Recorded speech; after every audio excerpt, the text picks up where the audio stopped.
네, 방송해 주십시오.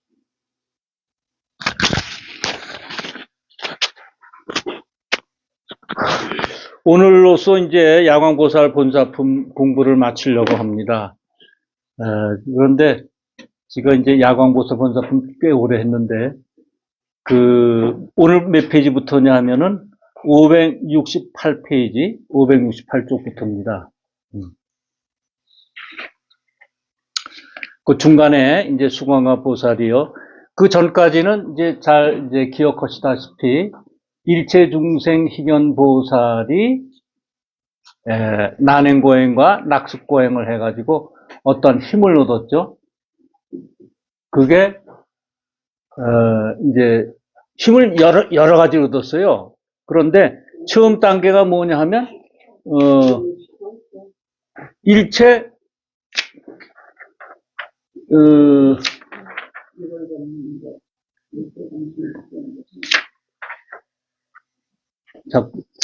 일체 색신 삼매를 얻었죠. 일체 색신 삼매. 그러니까 다른 분들의 그 색, 말과 신, 행동을 잘 알아가지고 거기에 맞는 이제 그 제도를 하시는 그런 힘을 얻었습니다. 그랬더니 이제 일체중생 희견보살이 그렇게 생각했어요. 내가 이런 힘을 얻은 것은 다 1월 정명덕 부처님의 덕과 그리고 법화경의 힘이다 해가지고 소심공양을 하죠. 내가 내 힘으로 해야 되겠다. 그래서 소심공양을 해요. 그래서 얻은 것이 득해 일체 중생 어원 다란이를 얻었어요. 그러니까 중생들의 말을 전부 다 아는 다란이를 힘을 얻었는데 이 당시에 부처님 당시에 이제 그 인도 사회가 어떠냐면 코살라국에서 태어나셨잖아요. 석가모니 부처님은. 이게 인도 북쪽이에요. 티베트 가까운 데인데 거기서 태어나셔가지고서 득돌하시고 나서 전국을 돌아다니셨단 말입니다. 근데 그 당시에 인도의 그 언어가 한 217가지인가 그래였대요. 200가지가 넘는 거예요. 근데 우리처럼 뭐 경상도 가면 경상도 사투리 조금 하고 전라도 가면 전라도 사투리 조금 해가지고 그래도 다 알아듣잖아요. 그런데 여기는 외국어처럼 말이 다르대요. 그 언어가. 그러니까 한 나라에서 뭐 200 이상의 언어가 있으니까 그 얘기를 다 알아들었다는 겁니다. 석가모니 부처님이. 그게 일체 중생 어원 다란이에요. 우리로서는 이게 그가 말이 무슨 중요하냐 하지만 그 당시 석가모니 시대 때에는 이게 굉장히 중요한 거예요. 그러니까 그 말씀을 다 알아듣고 또 설법을 하셨으니까 그거는 뭐 깨달으신 분 아니면은 못하는 그런 건데 이제 일체중생 희견보살이 그 힘을 얻었습니다. 그리고 나서 이제 정덕왕가에 소신공양을 했으니까 정덕왕가의 결과부자고 다시 태어나죠. 그래가지고 이제 정덕왕 그 일체중생 희견보살은 그 1월 정명도 부처님이 이제 열반에 내 들겠다. 내 뒤를 이을 네가 나타났으니 내가 열반에 들겠다 하고 이제 열반에 드십니다. 그러니까 비감해가지고 슬퍼서 자기가 두 팔을 태우죠. 두 팔을 태울 때 내가 금색 같은 두 팔을 다시 얻을 것이다. 금색 지신 허리다 해서 두 팔을 다시 얻어요. 그래서 이제 바로 야광보살이 됩니다. 그 야광보살이 이제 변화하는 과정인데 그러면 그때에 내가 이 삼매를 얻고는 매우 즐거워서 이렇게 말하였다. 내가 온갖 색신을 나타내는 삼매를 얻은 것은 모두 법화경을 들은 힘이니 내 이제 1월 정명덕 부처님과 법화경에 공양하리라. 그리고 곧 이 삼매에 들어 호공 중에서 만다라하와 마하만다라하와 굳고 검은 전단 가루를 빛내리니 허공에 가득하여 구름처럼 내려오고 또 해차한 전단향을 내리니 이 향은 육수의 값이 사바세계와 맞먹는 것으로 부처님께 공양하였느니라. 그러니까 이 향이 값이 대단하다는 겁니다. 그런 거를 이제 일체중생 희견 보살이 경험을 하는 거죠. 이렇게 공양하고는 삼매에서 일어나 스스로 생각하기를 내가 비록 신통의 힘으로 부처님께 공양하였으나 몸으로서 공양함만 갖지 못하리라 하고 곧 전단향, 훈육향, 보르바향, 필력가향, 침수향, 교향 등을 먹고 또 담복 따위 여러 가지 꽃으로 짠 향유를 마시기를 1200년이 되도록 하였으며 또 향유를 몸에 바르고 1월 전명덕 부처님 앞에서 하늘의 보배 옷으로 몸을 감고 향유를 붓고 신통의 힘과 소운으로 스스로 몸을 불사르니 광명이 80억 항하사 세계에 두루하였느니라. 이제 지혜의 빛이 80억 항하사 세계를 다 비췄다 그겁니다. 그러니까 이제 이자 연신했어요. 내가 몸을 태웠어요. 이건 뭐예요? 내한테 집착, 그것을 다 버렸다는 거죠. 그걸 완전히 다 몸을 태운 바람에 버렸다는 겁니다. 착하여라 착하여라 선남자의 이것이 진정한 정진이며 이것이 참으로 법답게 여럿게 공양함이니라. 만일 꽃과 향과 영락과 바르는 향과 가루향, 바르는 향과 하늘의 비단 번기와 일산과 해차 안의 전단향이나 이와 같은 여러 가지로 공양하는 것으로는 미칠 수 없으며 가사, 나라나 성신학, 처자로 보시하는 것으로도 미칠 수 없느니라. 선남자여 이것은 제일 가는 보시라 할 것이며 모든 보시 중에서 가장 존귀하고 가장 으뜸이니 열에게 법답게 공양하는 연고이니라. 이렇게 말씀하고는 잠잠하였으며 그 몸이 1200년 동안을 탄 뒤에야 몸이 다하였느니라. 여기서 1200년 동안 몸을 태우고 이런 것은 우리가 이제 1200은 이제 12년법을 나타나잖아요. 그러니까 이 야광보살품은 은근히 과거에 말씀하셨던 그 진리, 그게 곳곳에 숨어 있는데 여기서 12년법, 화성유품에서 말씀하신 12년법을 여기서 다시 하고 계세요. 말씀하고 계세요. 이 560쪽이죠, 지금. 560쪽.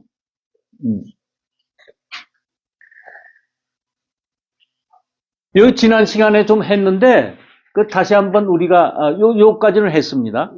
예. 그러니까 화연 1200사라는 것은 12년법을 말씀하는데, 이 야광보살을 만나는 것은, 이 경 속에 어느 귀절이 야광보살을 만나서 내 병을 고친다, 이런 게 아니에요. 이제 그 귀절을 가서 우리 스승님의 말씀을 여러분께 그대로 전해드릴 텐데, 이 야광보살을 만난다는 것은 석가모니 부처님께서 처음 득도하셔서 이 세상은 인연법으로 돼 있다, 연기법으로 돼 있다는 것을 발견하셨죠. 그러니까 모든 것은 독단적으로 이루어지는 게 아니라 그 고기 잡는 그물처럼 다 연결되어 있다. 그래서 무아라는 겁니다. 실체가 나라는 하나의 주장되는 고정된 실체가 없지 다 인연으로 이루어진다. 고기 잡는 그물코처럼 다 이렇게 인연 따라 이루어진다는 거죠. 병이 낫는 것도 그렇다는 겁니다. 그래서 자꾸 1200년 인연법을 자꾸 여기서 자꾸 말씀하세요. 일체중생 희견보살이 이렇게 법공양을 하여 목숨이 다한 뒤에 다시 1월 전명덕 부처님 국토에 나는데 정도왕의 가문에 결과부자하고 호련히 회상하였고 그 아버지를 위하여 계송을 말하였느니라. 천행이여 통촉하소서. 내가 저곳에서 거닐면서 온갖 색신을 나타내는 삼매를 얻었나이다. 큰 정진을 부지런히 행할 때 사랑하는 몸을 버려 세존께 공양했으니 위없는 지혜 구해입니다.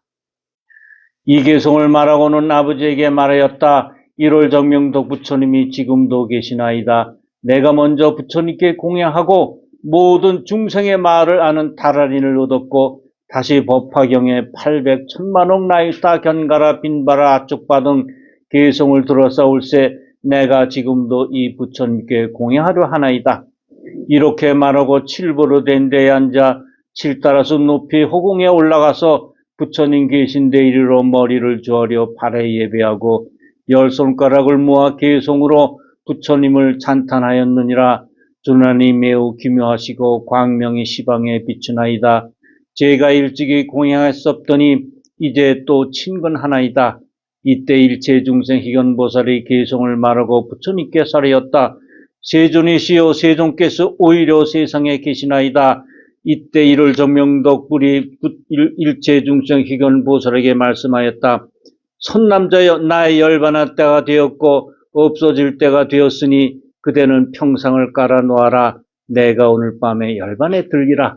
또 일체중생 희견보살에게 일렀다. 선남자여 내가 불법을 그대에게 부족하노라. 또 모든 보살 대제자들과 안역따라 삼맥삼보리법과 또 삼천대천세계 칠보세계와 여러 보배 나무와 보배 때와 시중 뜨는 하늘을 그대에게 모두 맡기노라. 내가 열반한 뒤에 사리까지도 그대에게 부족하노니 마땅히 널리 선포하되 공양을 많이 베풀고 여러 천개의 탑을 쌓으라. 이를 정명덕 부처님이 이렇게 일체중생 희견보살에게 분부하시고 밤이 늦은 뒤에 열반에 드시었느니라. 이때 일체중생 희견보살은 부처님의 열반하심을 보고 비감하고 안타깝고 부처님을 사모하여 곧 해차한 전단나무로 소산을 만들어 부처님 시체를 공양하여 사르고 불이 꺼진 뒤에 사리를 가져다 84,000 보배 항아리에 담아 84,000 탑을 쌓았으니 높이가 3세계여 찰간으로 장엄하고 번개와 일산을 들이우며 보배 풍경을 많이 달았느니라. 이 부분에 가서 이게 좀 가슴이 울렁거리고 좀 이렇게 눈시울이 붉어지고 하는 이제 스승과 이 제자와의 이게 돈독한 그거 아닙니까? 너는 내 뒤를 이을 부처가 될 성불할 넌 제목이 됐다. 그러니 나한테 다 맡기노라. 그럼 뭐예요? 네가 다음부터는 중생을 구제하라. 그거거든요. 그럴 때 1월 정민도 부처는 아마 힘까지도 주셨을 거예요. 힘은 스스로 나오지만 자기 스스로 나오지만 거기에도 스승님의 어떤 힘을 보태 주셨을 거예요. 내가 비록 이렇게 공양하였으나 마음이 흡족하지 못하니 내가 이제 다시 사리에 공양하리라 하고 모든 보살 대제자들과 하늘을 야차 등 모든 대중에게 말하였다. 그대들은 마땅히 일심으로 생각하라. 네, 이제 1월 정명덕 부처님의 사리에 공양하리라 하노라. 이렇게 말하고 84,000 탑 앞에서 100가지 복으로 장엄한 팔을 72,000년 동안에 태워 공양하며 성문을 구하는 수없는 대중과 한량없는 아승지 사람으로 하여금 안욕따라 삼맥삼보리를 내고 모두 온갖 색선을 나타내는 삼매에 머물게 하였다. 그러니까 여기는 이제 성문을 구하는 소승이 이제 대승으로 이제 넘어가는 변화시키는 그런 과정입니다.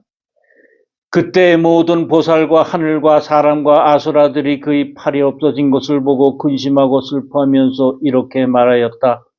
이 일체중생 희견보살은 우리 스승이고 우리를 교화하시는 이언을 이제 팔을 태워서 몸이 불구가 되었구나.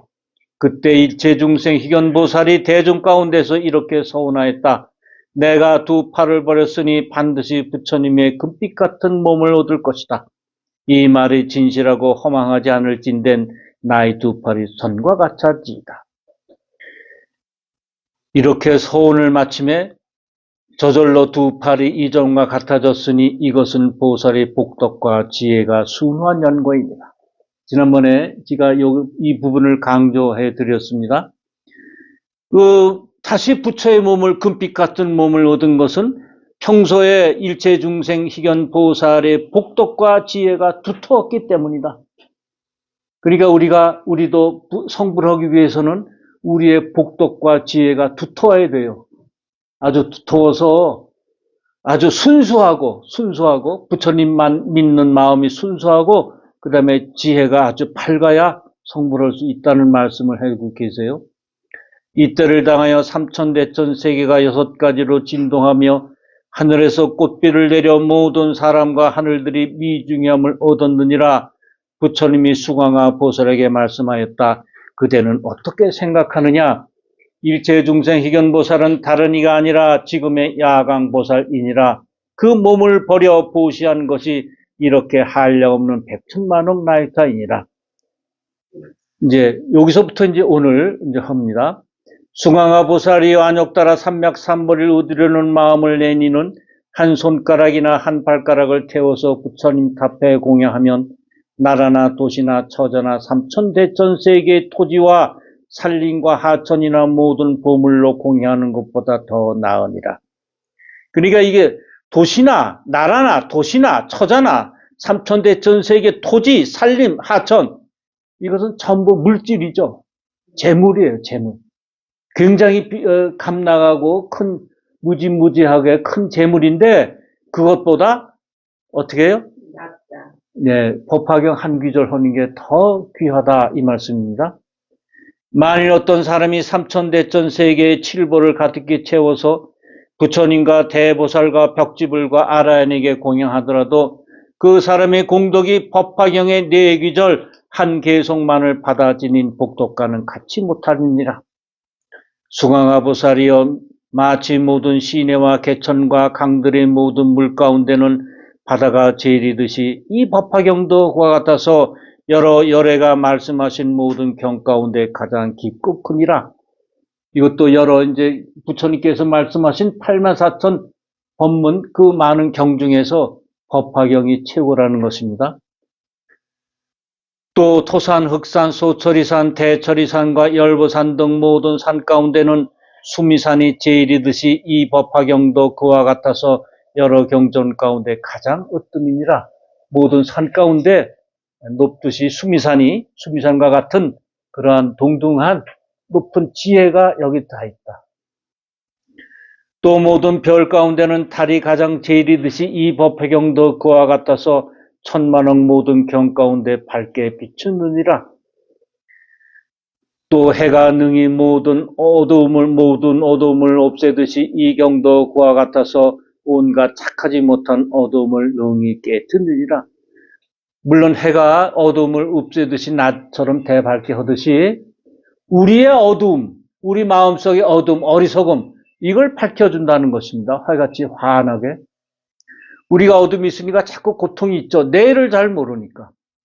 제일 큰 것이 그게 생사에 대한 고통이에요.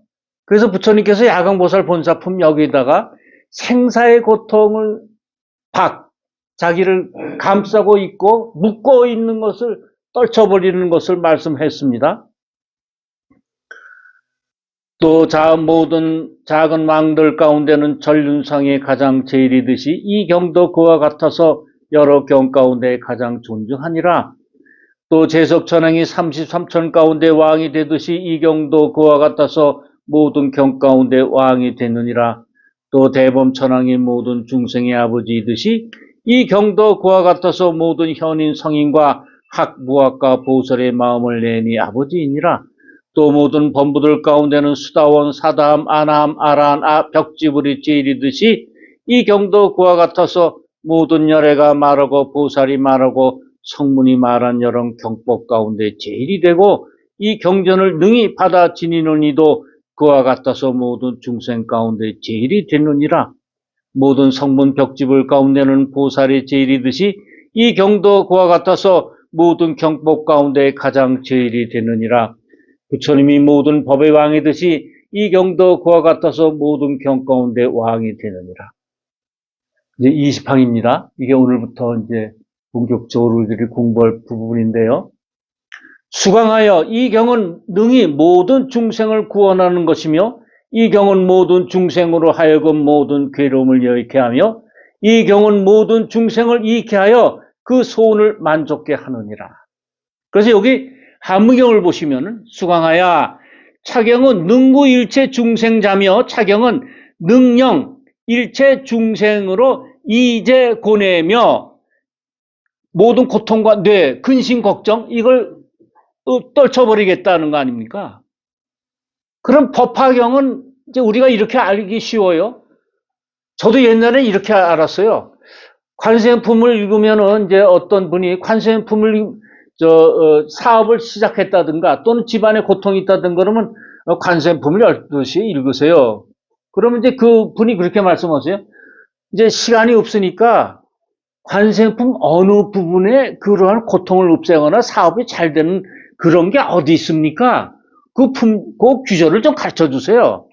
이런 말씀을 하시고 또 야광보살 본사품을 읽으세요. 이제 환자가 생겨서. 그러면 야광버섯 어느 귀절에 그런 몇 페이지부터 몇 페이지까지 그게 있습니까?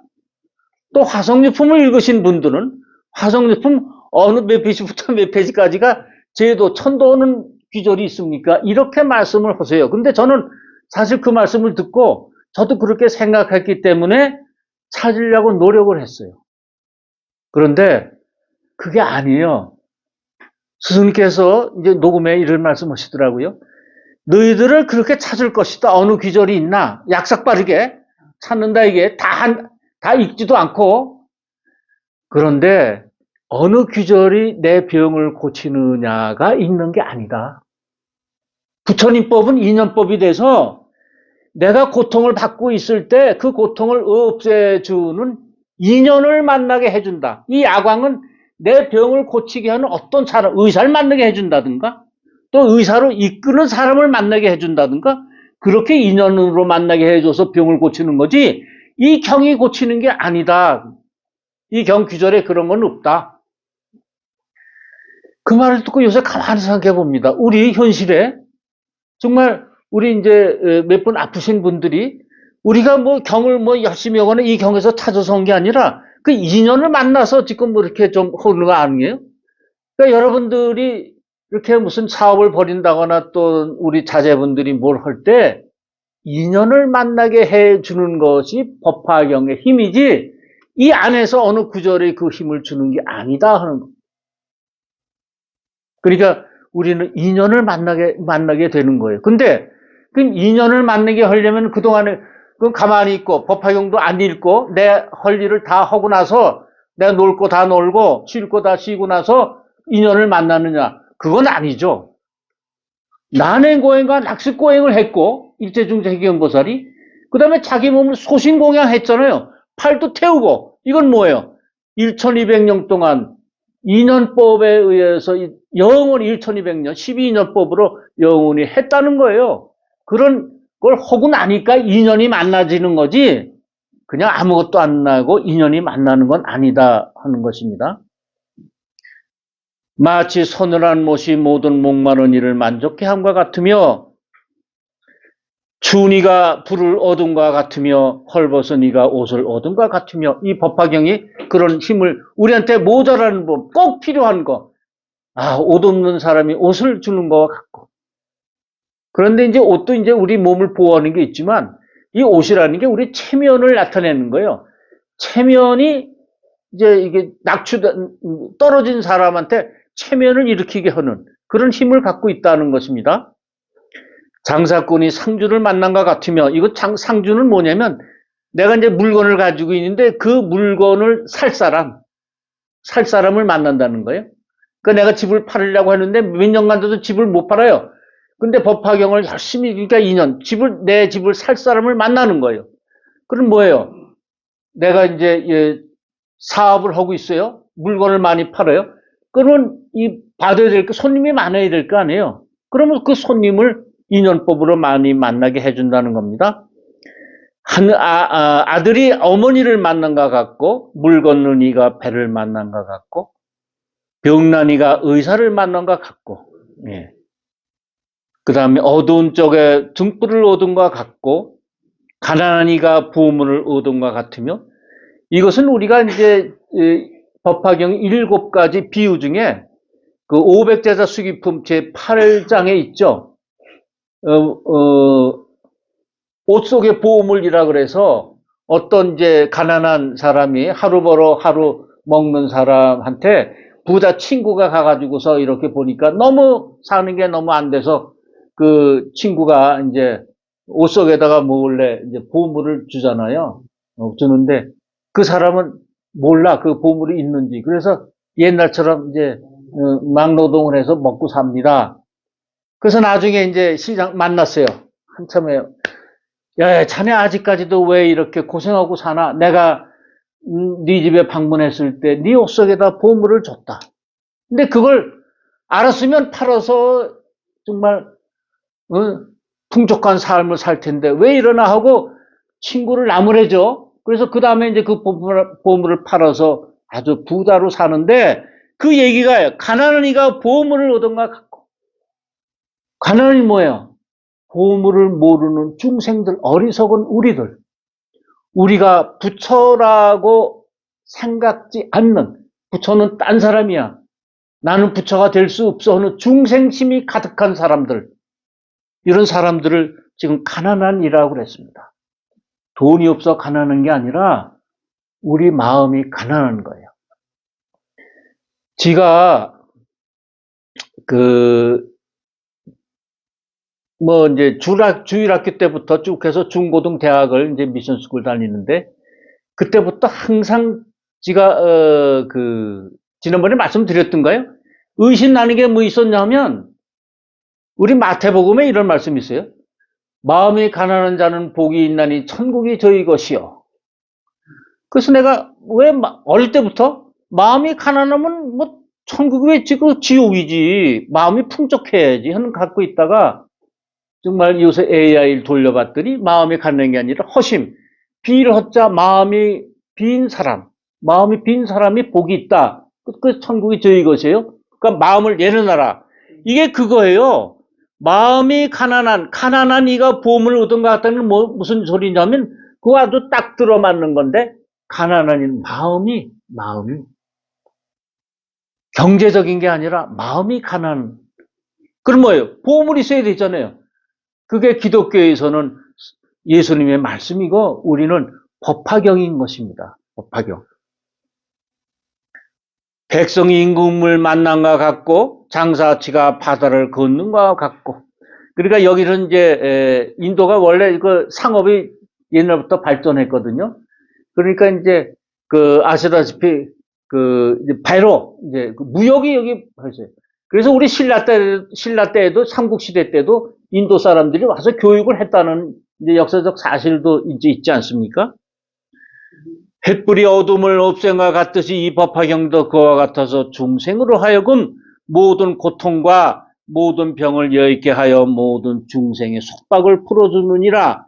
그래서 위 한문경 보시면은 하나, 둘, 셋, 넷, 다섯, 여섯째 줄 보세요. 일체 고와 일체 병통하고 능해 일체 생사지박이니라. 이 박은 속박이라고 해서 꼭 묶는 거거든요.